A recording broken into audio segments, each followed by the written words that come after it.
Storm have upped their offer to $300,000. So they don't want to give a player swap. No. Because they're without Nelson, obviously. They're without young Pezzett, and they're without Pappenhausen. So they probably need all hands on deck.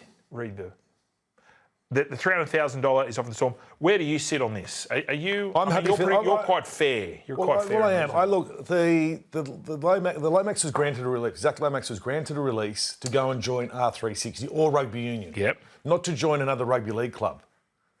So I understand why the Eels have got the shits a little bit. Because hang on a sec, mate. It was all laid out. Lawyers went through it all. Yep. These are the conditions if you would like an early release. Eels were fine to grant him that release anyway, which I think's a bit of goodwill in itself to go and play rugby union and rugby union only.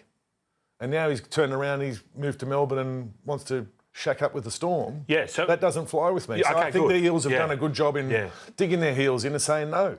No, unless they get, compensated better than... Look, 300K, I'd try and squeeze a little bit more out of them and say, then there you go. Because if Zac Lomax doesn't get the release he wants and comes back to the Eels, obviously he doesn't want to be there, does he? So how are you going to get a player... But he didn't want to be at the Dragons either. I know. Now, he didn't want to be the Paramount. But how's he going to be if he doesn't really want to be at the Eels and they've dragged him back to a place where he doesn't want to be? Even, it does... You're going to play him in reserve grade and...